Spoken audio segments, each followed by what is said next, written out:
Bhava Kuja Vihari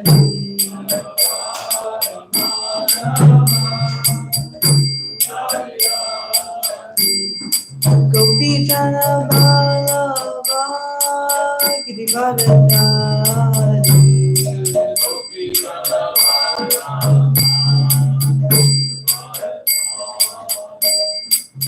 Yashodanandana Braja Jana Ramandana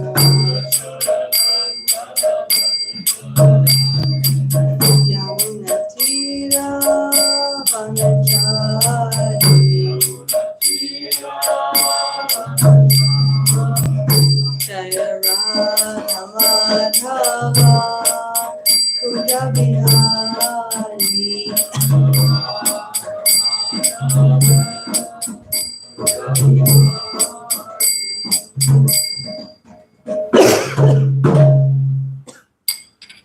Vishnu Bhadra Mahamsa Prabhupada Divine Grace A.C. Bhaktivedanta Swami Shri Prabhupada Ki ISKCON founder Acharya Srila Prabhupada Ki Anantakoti Vaishnava Ki Namacharya Srila Haridas Thakur Ki Prem Se Kaho Shri Krishna Chaitanya Prabhu Nityananda Shri Advaita Gadadhar Shivasari Gaur Bhaktavarni Ki Shri Shri Radha Krishna Gopi Gopinath Ramakul Radha Kungiri Govardhan Ki Shri Vrindavan Dham Ki Shri Mayapur Dham Ki Ganga Mai Ki Yamuna Mai Ki Bhakti Devi Ki, Tulsi Devi Ki, Shri Harinam Sankirtan Ki, Gantara Srimad Bhagavatam Ki, Samaveda Bhaktavarni Ki, Nita Gaur Purnandi. All glories to small devotees. All glories to small devotees. All glories to the assembled devotees. All glories to Shri Ranga. Glories to Srila Prabhupada.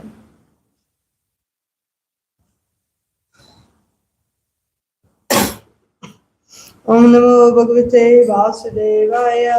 Om Namo Bhagavate Vasudevaya. Om Namo Bhagavate Vasudevaya. Om Namo Bhagavate Vasudevaya. Narayanam Namaskritya Naram Chaiva Narottamam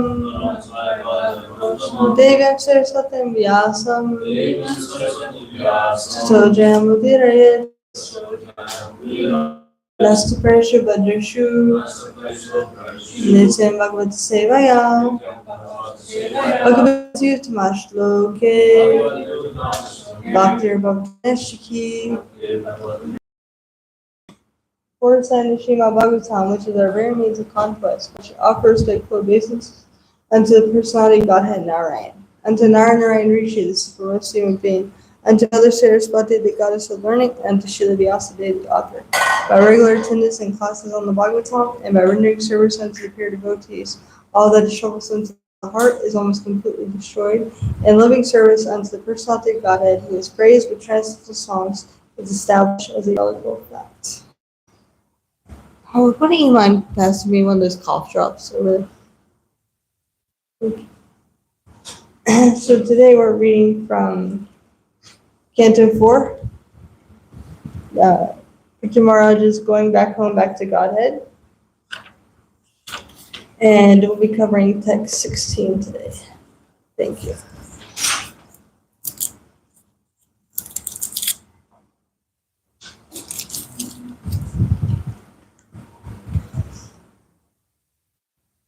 Kanakshedravam toye Ithastanam vibhagasaha Shtimambashita tejas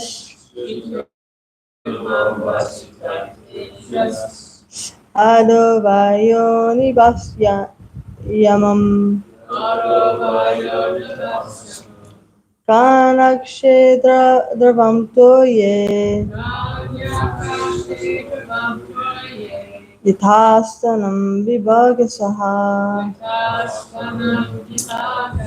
Shitem ambasita tejasi. Sorry. I think, yeah, it's tejasi with the Y on the end.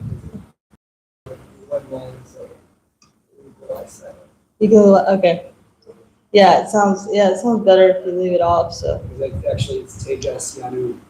yeah. But if you separate like 4 words or 2 lines, like Tejas Yanu, Okay. the Y would flow into the A. Why would Flinte? Okay, but since it's on this line, we can just leave it off. Okay. Adovadionibasya yamam kanakshedravam toye Vitastanam vibhagasa Shityam ambasita tejas Adovadionibasya yamam. Please chant. Kanyakshedravam Kanyakshedravam toye Yatasnanam vibhagasha Tam ambasita tejas Aruvaya navasyam Kanyakshedravam toye Yatasnanam vibhagasha Shityam ambasita tejas Aruvaya navasyam Anyakashedravam toye Asnanam vibhagasa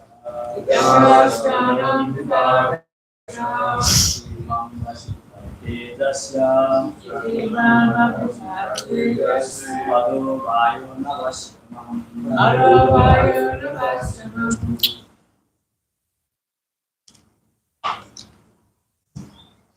Okay, word for word. Kani, the different holes in the body for the sense organs. Akashe, in the sky. Dravam, the liquid substance. Toye, in the water. Yatastanam, according to proper situation. Vibhagasaha, as they are divided. Shittim, earth. Ambasi, in the water. Touch, that. Tejasi, in the fire. Adaha, fire. Vayo, in the air. Nibasi, Nabasi, in the sky. Amam, that. Translation. In this way, according to the different positions of various parts of the body, Prithvi Maharaj merged in the holes of his senses with the sky. Prithvi Maharaj merged the holes of his senses with the sky. His bodily liquids, such as blood and various secretions, with the totality of water. And he merged earth with water, and then water with fire, fire with air, air with sky, and so on. All right, please repeat. In this way, according to the different positions of the various parts of the body, Prithvi Maharaj merged the holes of his senses with the sky.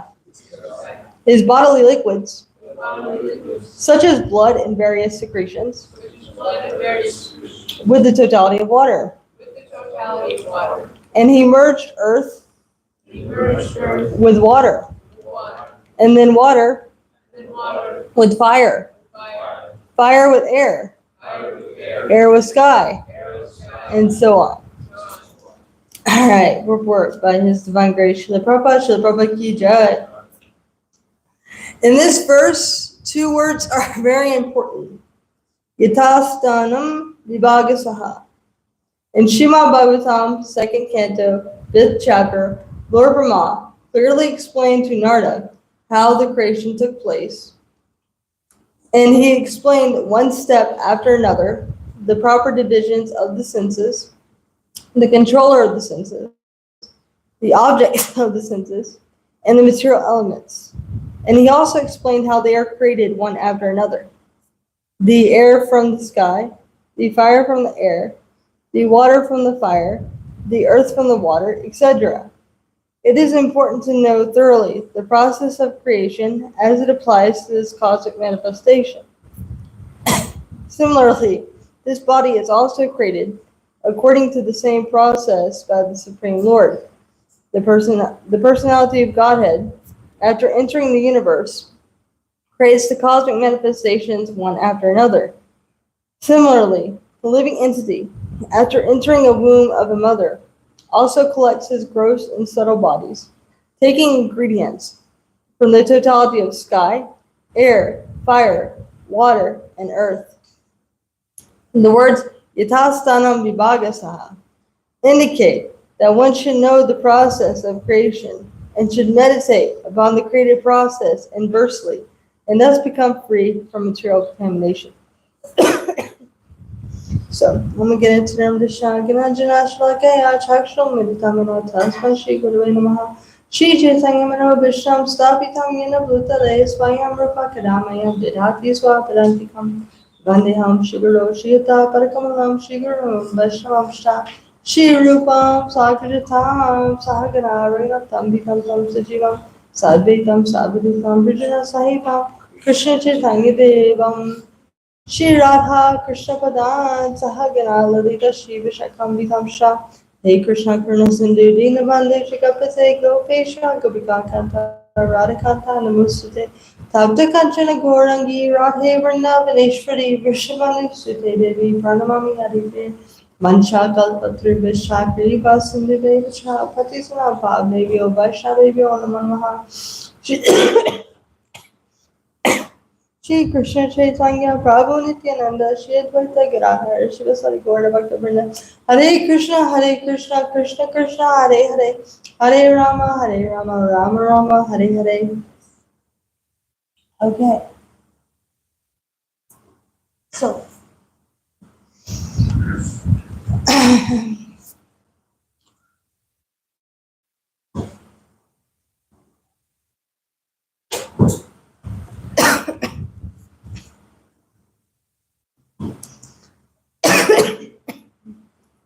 this verse discusses how Prithu Maharaj is leaving his body. And Srila Prabhupada mentions the process of creation in its purport. So, from air comes sky, and then, no, from sky comes air, from air comes fire, from fire comes water, from water comes earth, and so on. And then there's various senses, like taste, touch, they all come with this. So Prabhupada says, by meditating upon this creative process, we can become free from material contamination. So what I'll do is, I'm just going to read a little bit of the 2nd canto. The creative process is very intricate, so we're not going to go into all that today. I'm just going to give a little bit, and then I'm going to discuss what benefits also come to us by understanding this creative process. So, creation is talked about a lot in the Bhagavatam. You see it in the 2nd canto. You also see it again in the 3rd canto with Kapila Deva and Devahuti. And you see it again in the 5th canto. And so creation is one of the main subject matters of the Bhagavad Purana. Every Purana has certain set of topics that they discover and that they discuss, and creation is usually always in there. So, in the 5th chapter of the 2nd canto, Narada Muni goes to his father, Lord Brahma, and he wants to understand how everything is created. Because he says, oh, it seems all of this ultimately comes from you. But at the same time, we are inspired to know about that personality beyond you. So Lord Brahma, he behaves very much like a devotee. And he doesn't take credit for any of this. And first thing he does is that he gives the credit to the Supreme Personality of Godhead. So this is where we'll pick up. So this is Lord Brahma first answering Narada Muni after Narada Muni requests to be instructed about this process of creation. So we're starting from text 9. Lord Brahma said, my dear boy Narada, being merciful to all, including me, you have asked all these questions because I have been inspired to see unto the prowess of the Almighty Personality of Godhead. Whatever you have spoken about me is not false, because unless and until one is aware of the Personality of Godhead, who is the ultimate truth beyond me, one is sure to be illusioned by observing my powerful activities. I create the Lord's creation by his personal effulgence. I create after the Lord's creation by his personal effulgence, known as the Brahma Jyoti. Just as when the sun manifests its fire, the moon, the firmament, the influential planets, and the twinkling stars also manifest their brightness.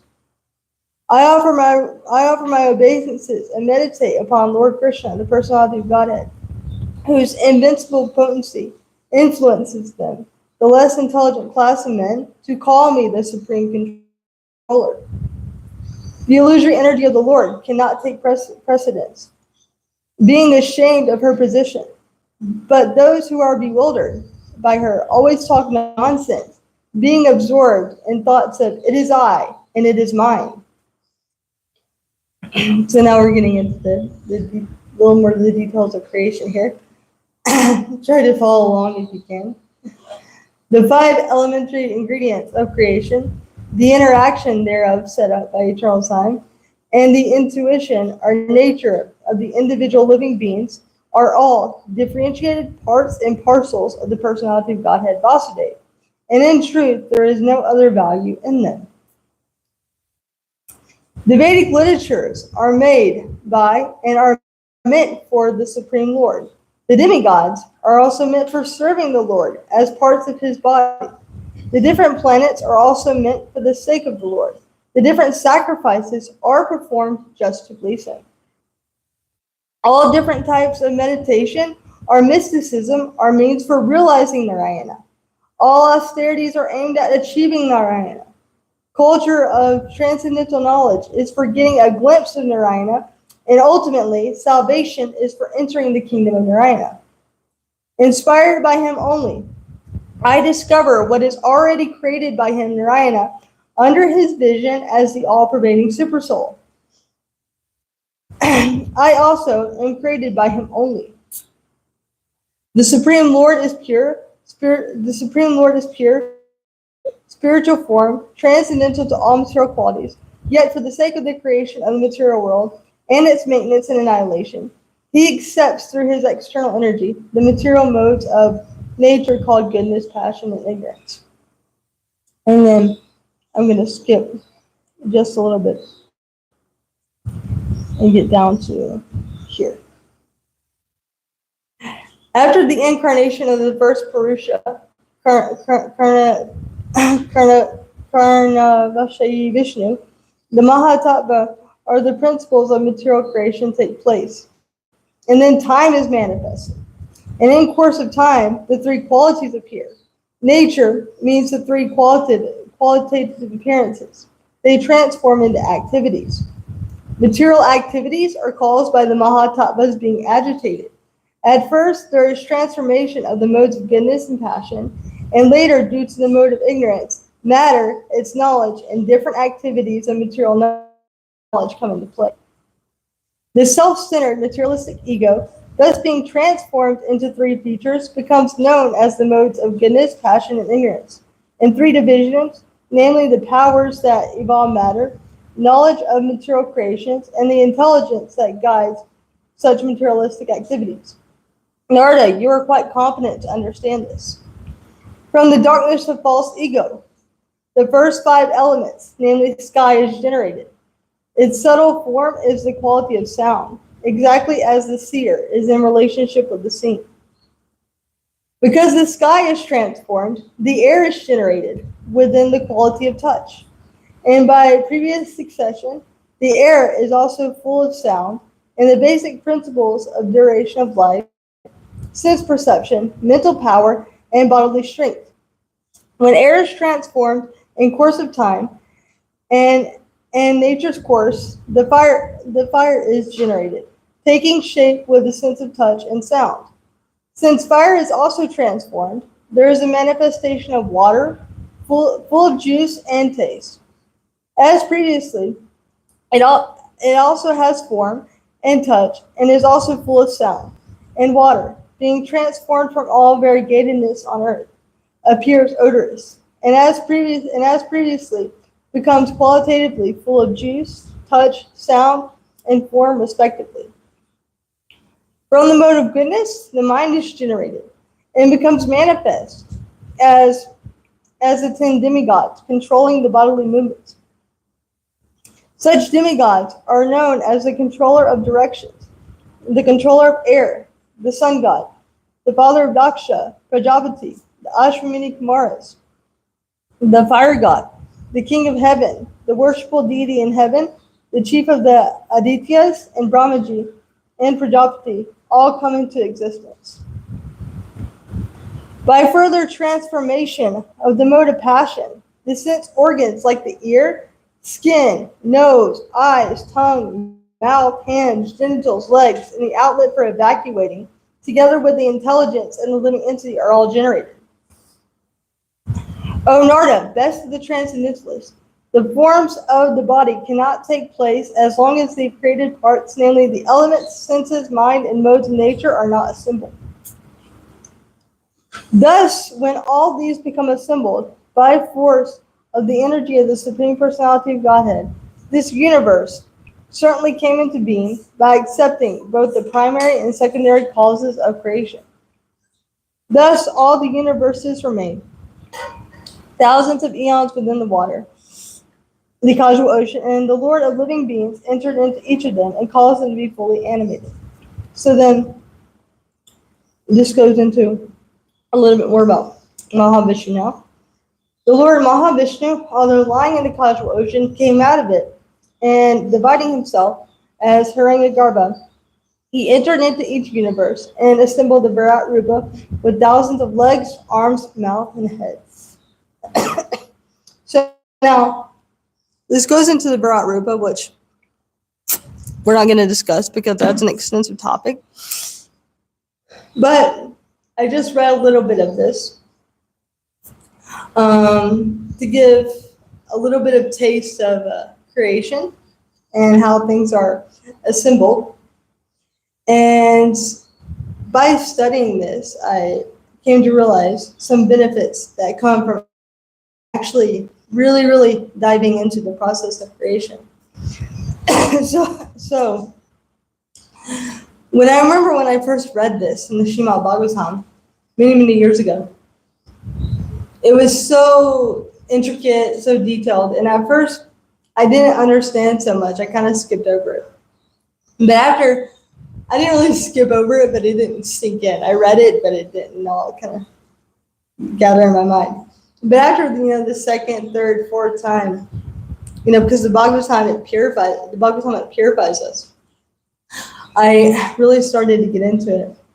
And I realized that there are great benefits to meditating on this creation, meditating on how it's done. And one of the benefits is that it gets us out of illusion. So in the 7th canto, Srila Prabhupada explains that there is a tendency for the living entities to think that this is mine, this belongs to me, this family is mine, this house is mine, and so forth. So even as devotees, I have this iPhone, and I say it's my iPhone. But in reality, it was created by Apple, the company Apple, who used their intelligence, which ultimately comes from Krishna, to manifest this. And the different parts in it, you see iPhones are, well, actually, they're a lot of plastic. Very, very expensive phone, but a lot of this is actually plastic. And plastic, if you break it down, it ultimately comes from elements in the earth. And so do the rest of the elements in this iPhone. You can break it down, and you can see that it all comes from either earth, water, fire, air, or a combination of these things. So, and then I went to the store, and because I had enough paper, money, which comes from trees, which ultimately comes from the earth, I thought, okay, I can buy this. But when we don't have knowledge, we think, okay, I'm creating this thing by my own intelligence.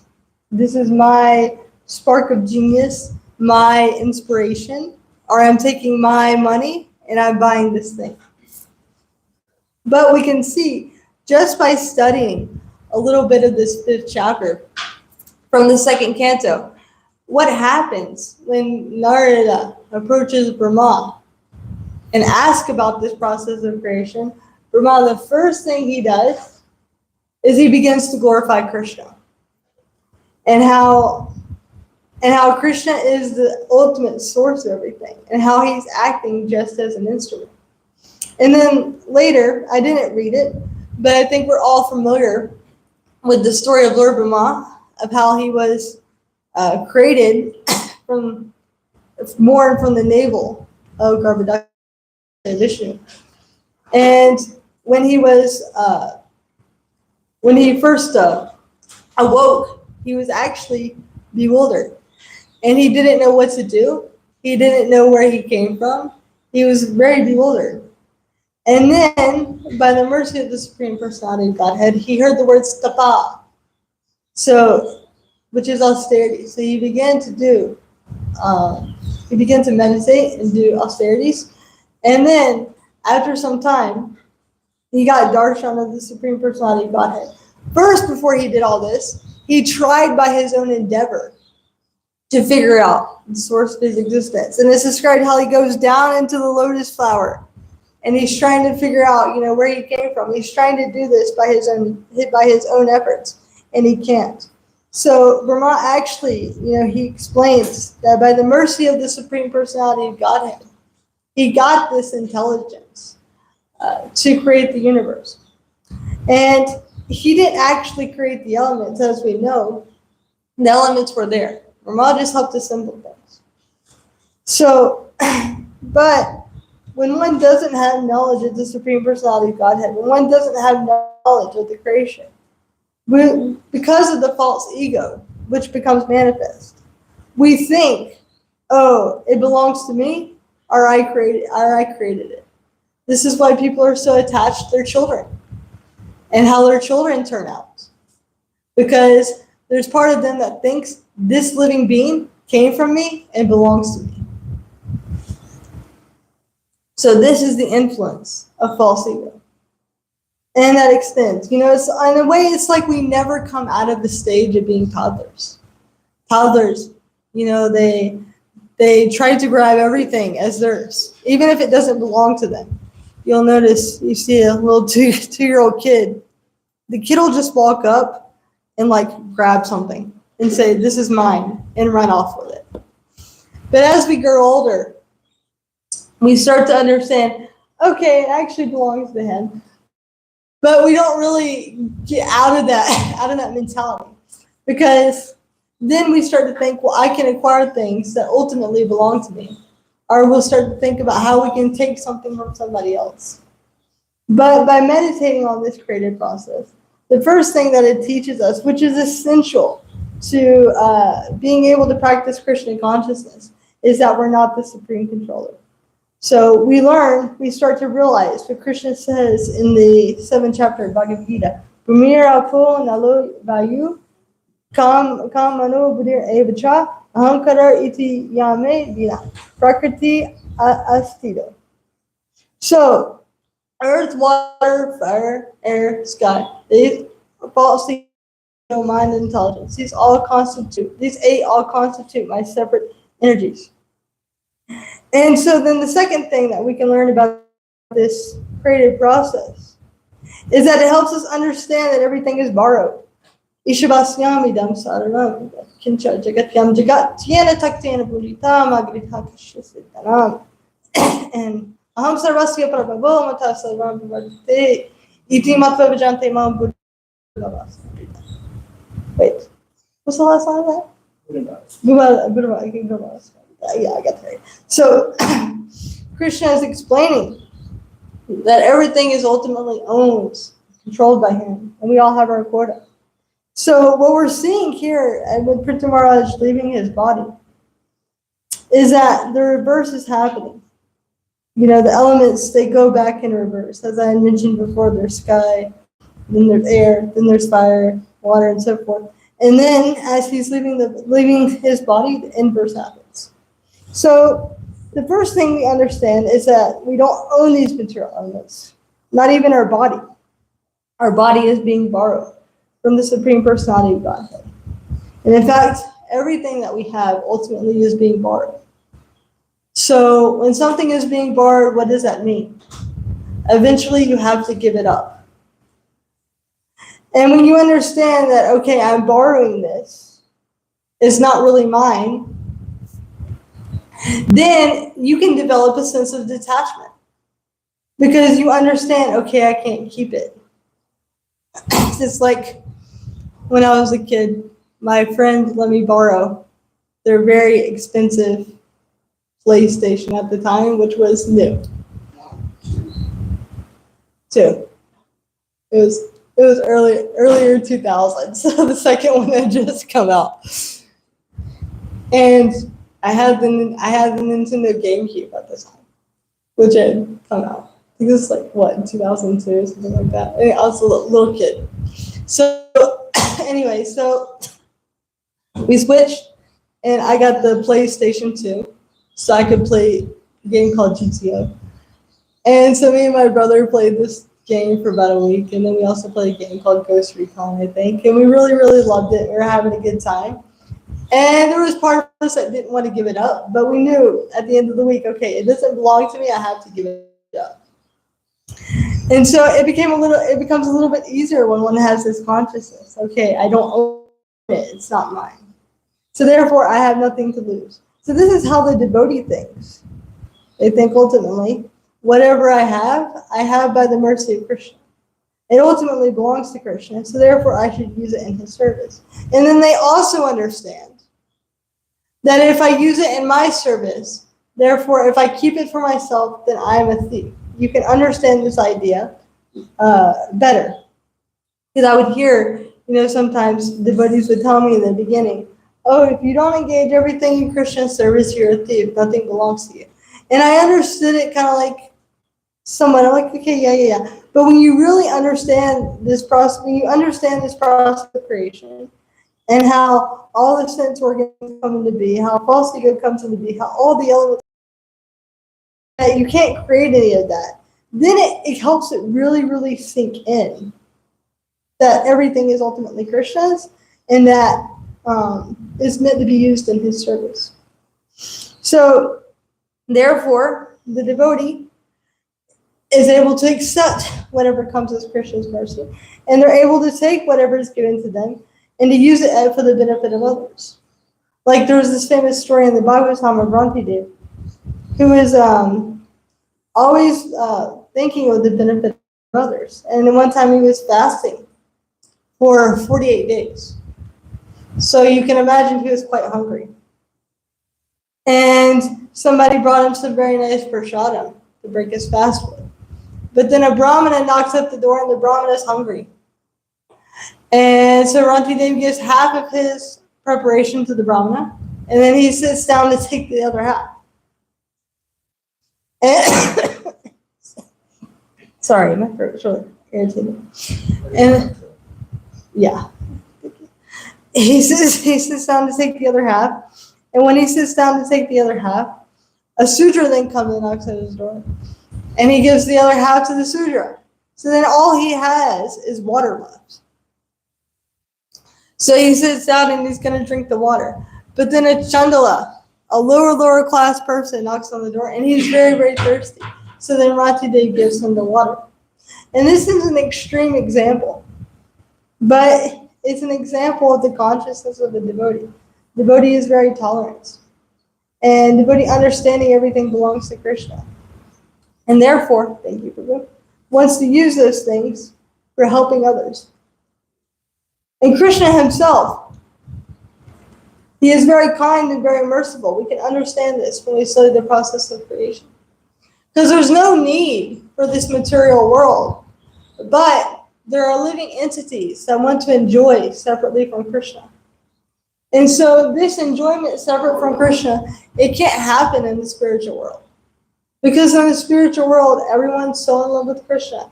They're serving Krishna as friends. They're serving Krishna as lover. They're serving Krishna as parent, and so forth and so forth. And so when one thinks, oh, I want this for me, or I want to be the center, you don't fit in with the group anymore. So therefore, there needs to be a separate place. And Krishna, because he's not envious, everything ultimately comes from him. So he's not envious of anyone. So he creates, out of his mercy, this material manifestation so that the living entities can have some place where they can try to enjoy independently of him. And how does this happen? Because the material manifestation, through the potency of false ego, which we just read about how this is manifest, it enables us to forget Krishna so that we can attempt to try and enjoy separately from him. And then Mahamaya, she tries to entice us to enjoy separately from him. Sometimes people say, oh, Maya is so strong. Mahamaya is so strong. And yes, Maya can be very strong, but it's also our desire. It's our desire to enjoy independently from Krishna. So therefore, all these things are being manifest so that we can do that. Krishna's like, okay, you want to go be independent of me? You want to forget me? Go ahead. You can have this material manifestation, and you can have your own body, and you can try to, and I'm even going to create this thing called false ego, so that you think everything is yours, and that you forget me, so that you can try to be the center of everything. But then also, it goes further. Because Krishna creates this material manifestation, but what does he do? He also will enter into it and come and enact his pastimes for his devotees and also for the benefit of everyone else. When Krishna comes to this material world, he comes to please his devotees. And then also, within those pastimes, everyone that sees Krishna gets benefit.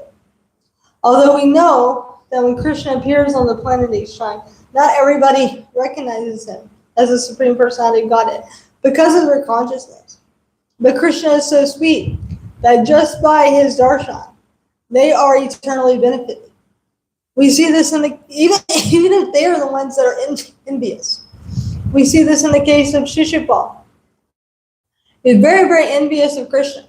He said so many insulting things to Krishna. It was really awful. Krishna had no faults. Yeah. But yeah, Shishupal just hurled all these insults at him. Finally, Krishna chops off his head with this Sudarshan chakra. But Krishna promised that he would tolerate, I think it was 108 insults or something like that. I may be wrong. And by this process of chopping off the head of Shishupal, Krishna therefore then liberated him. Who would actually give their enemies a benediction like that?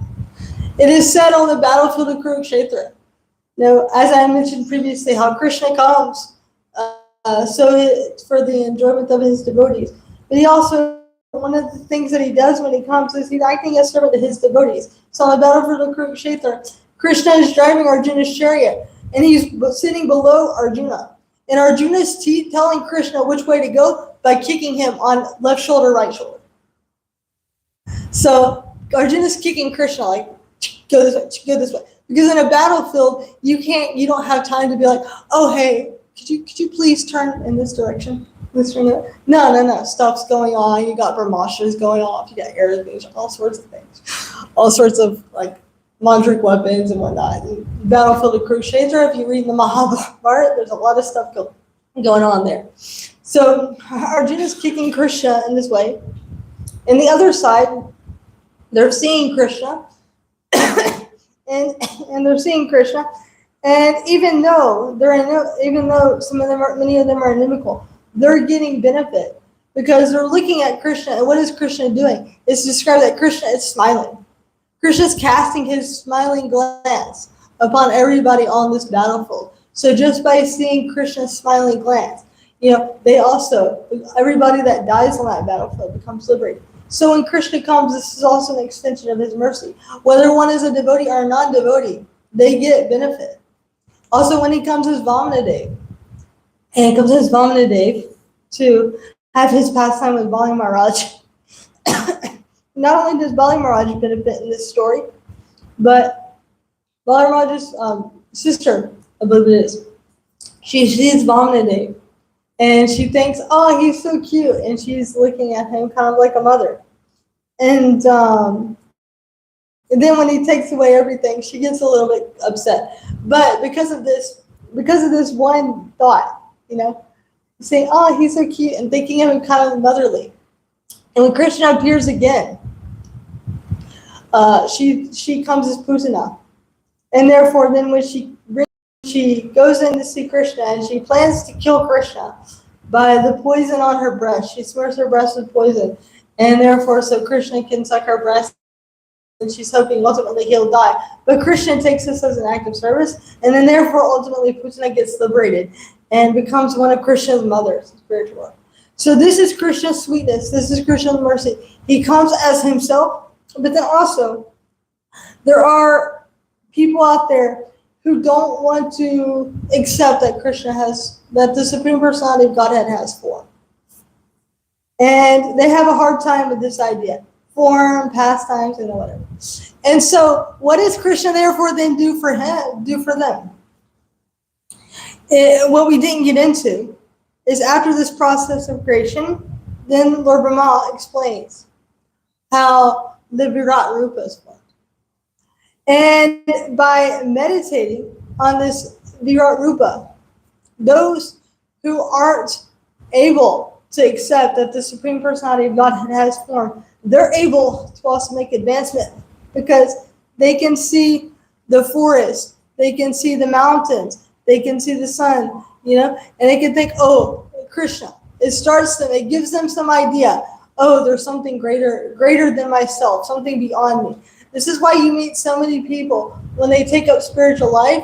A lot of them have been on some traveling journey through nature, and it awoken something within them. Oh, I went hiking in the Grand Canyon and I saw whatever. There's some river down there, right? I can't think of the name. Colorado River, yeah, it's supposed to be really pretty. And a lot of people, and over on the East Coast, there's a trail that goes from Georgia to Maine, Appalachian Trail. I have a friend that hiked it, so sometimes I'll run into people that are like, oh, I hiked the whole entire trail from Maine down to Georgia, whatever, very, very long trail. And I had this experience when I was walking in the forest and the mountains. I realized that, wow, God is so great. But then also we hear about the expansion of the demigods. So, Krishna says that those who are less intelligent worship the demigods, but the worship of the demigods, it also helps people understand there's something greater than myself too. So this process of creation, it's all ultimately Krishna's mercy in different ways. And then the last thing that I'll discuss is that by understanding this process of creation, by meditating on it, we can understand that it's impossible to create a utopia here. Because you have known as time, you have this element known as false ego, and and all these other various elements that you're not going to be able to, independently of Krishna, find happiness in this world. And in fact, there was one scientist that wanted to see what could happen if human beings had an abundance of resources and they didn't have to worry about it. So he did this with rats. They took rats, and about 8 of them, and put them in a controlled environment. They had all the food they could ever want. So their place was very comfortable, very suitable for a rat body. They didn't have to worry about disease, so they all had like medicines to keep them very healthy. And they wanted to see, what would happen. They didn't have to worry about finding a place. They didn't have to worry about survival. They didn't have to worry about gathering food, which animals usually do. So there's basically no austerities for them. No sacrifice. And so now that we see eating is taken care of, place to sleep is taken care of, don't have to worry about defending. Well, there's only one thing left to do. So they began reproducing like crazy. And after they started reproducing, the population grew, obviously, and then the rats broke off into different social groups. And then there were outcast rats that couldn't find a social group. They stayed in like the middle of the area. And then after this happened, population keeps expanding, social groups are forming. They start fighting with each other, the different social groups. Then they start eating each other. Then at some point, the mothers start abandoning their children altogether. Then, at one point, the rats just give up mating altogether, and they go extinct. The population peaked. The population peaked at 2,200 rats. They had enough food for 5,000.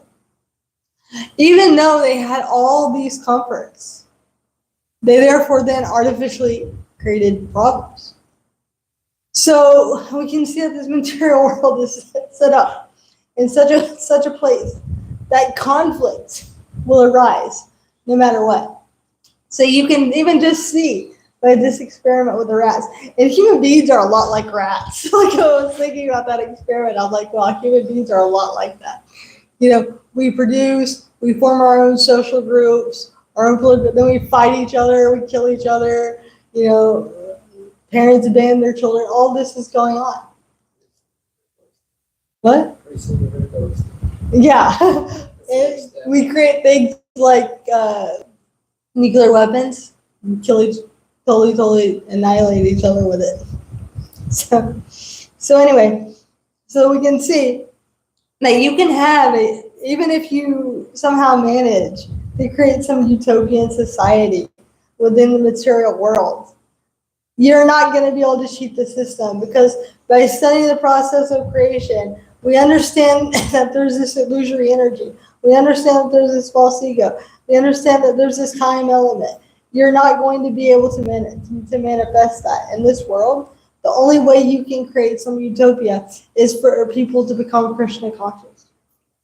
So we can also see human beings try to create this utopia society on their own. There are many people that go off on farm communities.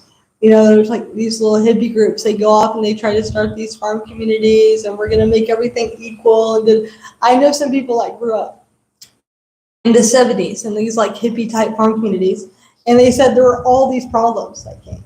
There are politics, there are social groups, there are people breaking up. So we can see how this happens. So if you understand the process of creation, think about it deeply. It forms this sense of detachment, which ultimately Prabhupada says we can become free from material contamination. And this is what happened in the 3rd canto with Devahuti and Kapila Devi. After Kapila Devi explained everything to her, first she had to have the qualification. The first thing she did was she came to him and she said, I'm sick of this. I'm sick of this, the mind, the senses, everything calls me misery. And of course, she had some qualification because she married Kardama because she wanted she wanted to ultimately make material advancement. So she approached her son Kapiladev and asked about spiritual life, and he instructs her in this whole entire process, which is known as Sankhya. And at the end of it, explaining the creation and devotional service and what the ultimate goal is. Therefore, she actually, is able to completely detach. And ultimately, there's this very awesome story of her, doing her austerities and then ultimately leaving her body and going back home, back to Godhead. So, this is my realization on this. First, I'll conclude here. Thank you very much.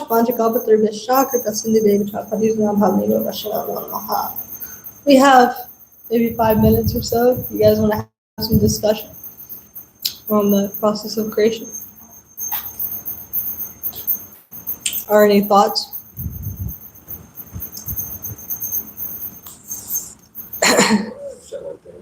Okay. Interesting enough about the process of creation that it's kind of difficult to understand.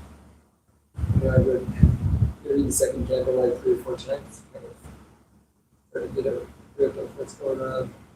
The last time I read it, I kind of thought, I realized, I understood this point that the demigods, the senses, and the sense objects are all created simultaneously in different modes of nature. That the demigods presiding over each sense that's created in the mode of goodness, and then the sense objects are the mode of ignorance, and the senses are the mode of passion.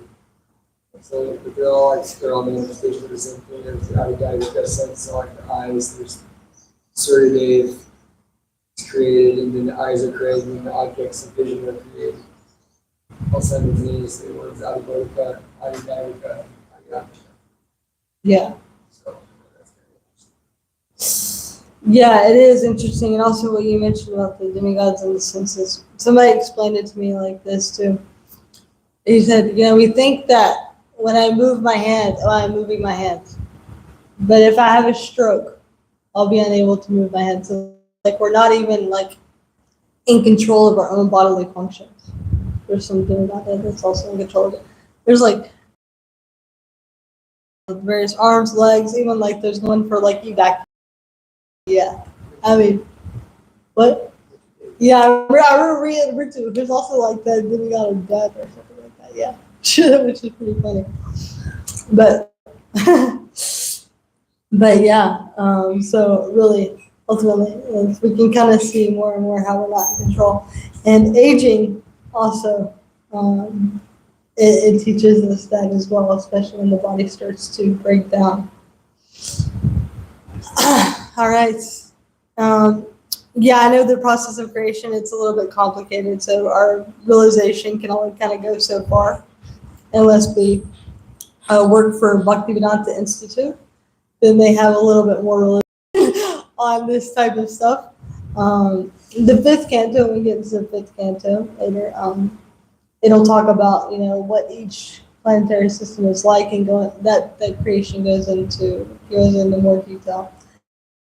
So this is why also the Bhagavatam has Lila in it, has pastimes, because the pastimes are kind of like it gets us interested in it, because in the age of Kali Yuga, I like to hear things through story. This is one of the reasons why Vyasadeva wrote the Mahabharata, because we can't just sit and hear like dry philosophy and be able to be like, yeah, pay attention to it. So we see that in the 2nd canto, the process of creation is explained, but then there's this whole pastime about Narada approaching Brahma, a whole kind of Leela is made out of it, and then the philosophy is kind of intertwined with it to help us.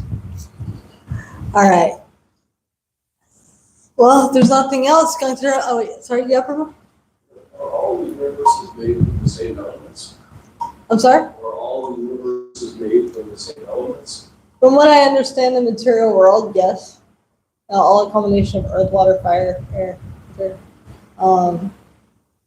And they're all quite extensive. One of the things I was talking about with my other Bhagavatam group yesterday, because we're on we're on the process of creation in the second canto. We were talking about how our universe, just in itself, there are actually universes much bigger than ours, and we haven't even been to the end of our own universe.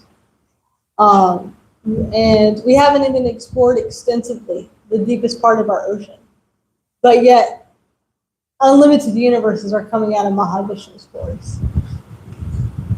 So that's pretty like inspiring if you think about it. You're just like, whoa. Makes you kind of feel insignificant. All right. Thank you for being here. Bhagavatam ki. Jai.